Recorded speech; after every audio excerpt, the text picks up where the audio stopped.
Okay, so somebody wrote and said, basically what the question boils down to is there's helping sentient beings on one side and honoring our own uniqueness and not letting our identity be suppressed by social norms on the other side. So aren't these two contradictory, and how do you mediate or moderate between them?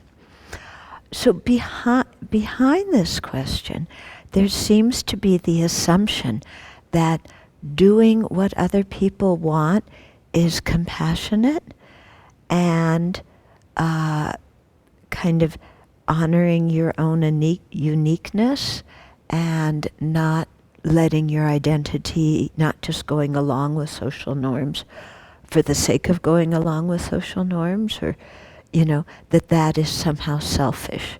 There seems to be those presumptions, which I would like to question, okay? Because, and here it really comes to the point of what is your motivation? Because sometimes we'll see, do I do this or do I do that? And, well, if this one's selfish, then that one must not be. No. Sometimes you can have two alternatives and you're viewing both of them in a selfish way. Or you can have two alternatives and you're viewing both of them in a way of cherishing others. Okay? So we have to get away from some of these assumptions here.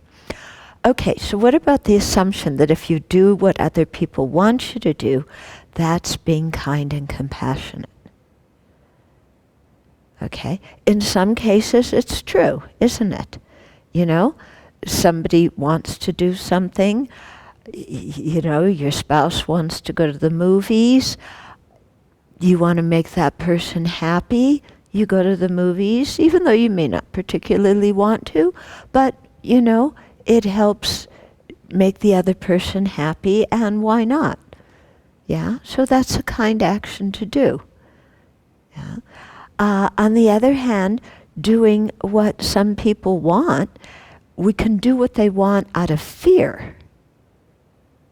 Okay, like if I don't do this, they're going to get mad at me, and I can't stand when people yell and scream at me, and I'm terrified of that situation. And, we get all freaked out about it. So we do what they want out of fear. Yeah? So it's the same action, isn't it? Doing what somebody else wants. One is done out of kindness, one's done out of fear. Quite different, isn't it? Yeah. In the one that you do out of fear, are you really being kind to the other person? No, you don't really care about them. You're trying to protect yourself. Yeah. Which, sometimes you do need to protect yourself.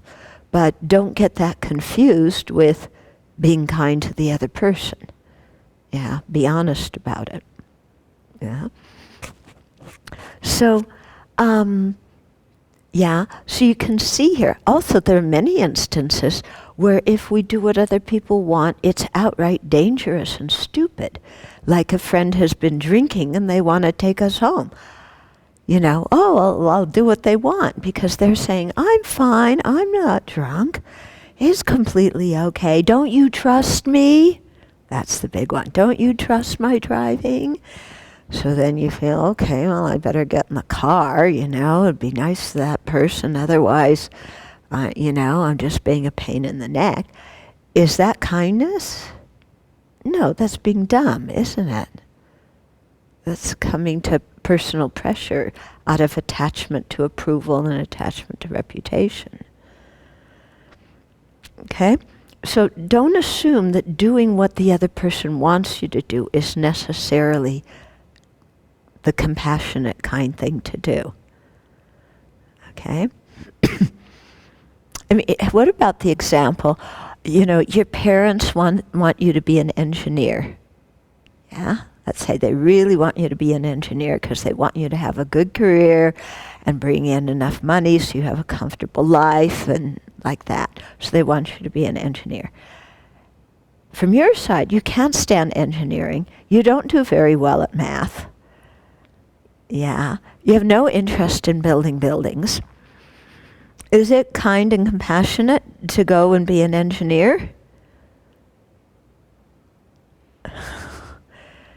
Yeah. Are you going to do well being an engineer when you don't have any interest in the field and not much skill regarding numbers? Are you going to be effective as an engineer? Or would it be better to go to your parents and say, I realize you really care about me and you want me to have a good career and financial stability, but I'm interested in something else that I can also make a good living out of. How about that? In other words, you're addressing their real needs as they want to make sure you're okay, but you're suggesting another alternative to being okay rather than the one they're suggesting. Following me? Okay.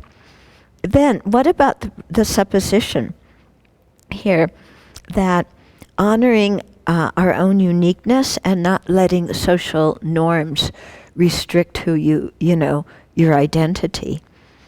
Is that being selfish? It's being real, and isn't it? It's being who you are. Yeah. The way you do it, the way you act it out, may be self-centered or it may be kind. Yeah. Sometimes we have this thing of, okay, well, I don't fit into that social category or that social norm. And we just accept it and we go about doing our business and don't make a big thing out of it. So that's fine, isn't it? You know, that doesn't cause anybody any problems.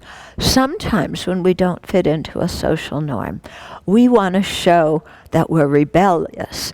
And we go, and give them a finger and just like, I'm going to be who I am, forget you. Okay. That's not compassionate and kind. That's very self-centered, isn't it? Okay. But if you have a unique talent and a unique ability and you want to use it for the benefit of sentient beings, to me it does not seem to be selfish if, you know, for the long-term thing to benefit sentient beings, you make use of your unique talent. Yeah, that doesn't seem selfish at all, does it? Okay? So, you know, we have to really look at these different situations and really question them, question the assumptions behind them, question the motivations behind them. Because like I said before, you can do the same action with two very different motivations. And also, when faced with a choice, this or this, it isn't that if this one's selfish, the other one's compassionate. You can have two situations, and the way your mind is working, you're seeing both of them from a very self-centered perspective. Or you could have two different options and see both of them from a compassionate, others-centered perspective. Okay, getting what I'm talking about? Okay, so this is something to think about, you know, and it again comes back to what does it really mean to help somebody else? And what does it really mean to be compassionate? What does it really mean to be self-centered? Because sometimes going along with what everybody else wants is done out of self-centeredness, because you're attached to approval and reputation, while stopping and saying, no, I'm not going to go along with that, is actually the thing that is done with wisdom and compassion. Okay, so again, I keep saying being compassionate doesn't mean just being a wimp, yeah, and being everybody's doormat. That's not the meaning of compassion. Okay, questions, comments? Yeah. All right. Yeah, that's a very good point, that in Western culture, we want to be unique, and the motivation is quite self-centered. I'm going to set myself up and see I'm unique, I'm an individual, you know. Or the other one was what? What you said is that you go along with everybody and you attach your reputation in a different way. Yeah. And that I need to stand in a different space. Right. Yeah. Or you can be unique in making a wise decision and not going along with what others are doing, because what they're doing or what they want isn't very beneficial in the long run. Yeah. Mm-hmm. Okay, so you're saying that you'll have a compassionate attention. Somebody challenges what? The intention? Or the action? Challenges the action. And then you get angry at that person. Anger arises in you. Yeah. And do you begin to question your own intention at that time? Okay, so when somebody criticizes you, your mind gets clouded, and you can't go back and assess your intention. Yeah, and so then you may defend your action, but you feel like there's a disconnect between what you're saying and what you really mean. Something like that. Yeah. Yeah, the problem is the anger, isn't it? Yeah. Because it's true, anger clouds our mind and we can't think clearly. And, you know, yeah, and then we just get really tangled up. So at that moment, you know, to be able to you know, sometimes somebody challenges our what we want to do or our intention or whatever. Instead of saying, oh, they're threatening my identity, they're criticizing me, instead of saying like that to ourselves, say, they're giving me the opportunity to go back and check about what I was thinking of doing. And so at that moment, you don't need to respond to the other person and defend what you're doing. You can say, thank you very much for the feedback. I'll go back and think about it. And then you go home, and then you think about it when you have the space to really look at the situation with a calm mind without getting clouded by the anger. And I remember when on the first visits, after I became Buddhist, when I went to see my family, they were like challenging so many things, and you know, about my view of the world and things like that. And so I just listened to their challenges, and I didn't respond so much. And I went and in the evening did a lot of meditation on the Lam Rim, the stages of the path. And I really analyzed, okay, if I look at the situation this way, how does it look? If I look at it that way, how does it look? You know? And in that way, I really began to see that the Buddha's way of looking at things makes much more sense than my family's way of looking at things. Yeah. I mean, one example was my aunt died the morning of my cousin's wedding. Yeah. So, you know, your mother dies the morning you're getting married. And, you know, and there's supposed to be a big family get-together, and, you know, and I felt like, oh, gee, I would much rather stay and do some prayers for my aunt rather than go to the family get-together. But, of course, the family didn't like that. They wanted me at the family get-together. As it turned out, I think I did go to the get-together to just kind of soothe the chaos.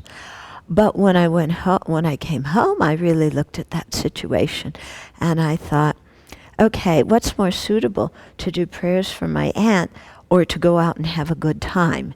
Because that was the reason they gave why I should go to the get-together. Like, you can't do anything to help her, you might as well go have a good time. The view being, when somebody's dead, they're finished, There's nothing you can do. And so, it was actually a very interesting situation, and I had to look at it. And, looking back on it now, in one way I think, yes, it helped the family for me to go to that thing and be present in a calm way. And also, when I had some free time during that, then to do some prayers and so on for my aunt, because I saw that was really much more beneficial than just having a good time. Yeah, which I couldn't do in that kind of situation with a clear conscience. Okay? But what I'm getting at was somebody challenging what my worldview or what I was thinking. It doesn't have to be a threat to my identity. So I don't have to get upset. I don't have to get defensive. Okay?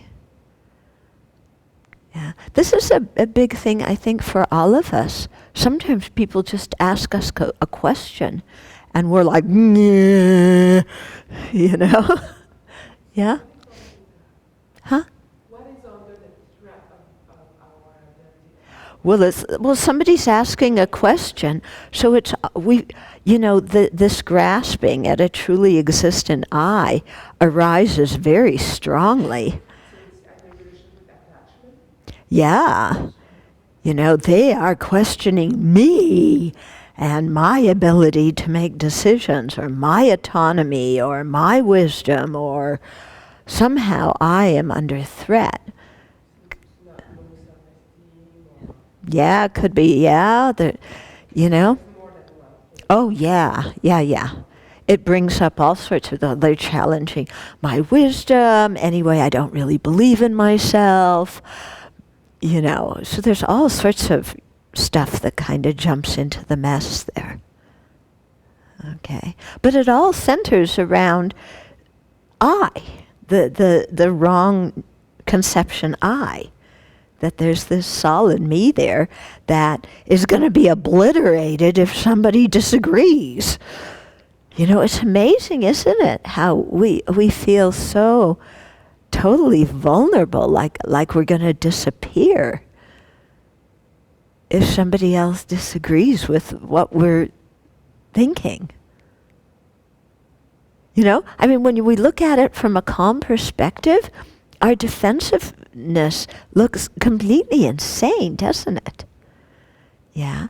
But when we're in the middle of it, it feels like, oh boy, this is life and death.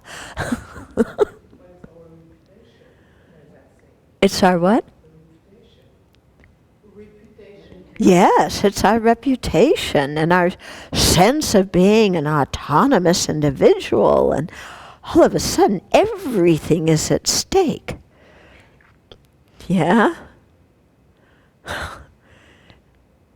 So it's very interesting to look at those situations, because they happen, and we have certain patterns. We each have certain patterns of situations in which that comes up really strong. Yeah. And we have to look at those patterns and ask ourselves, what in the world is going on here?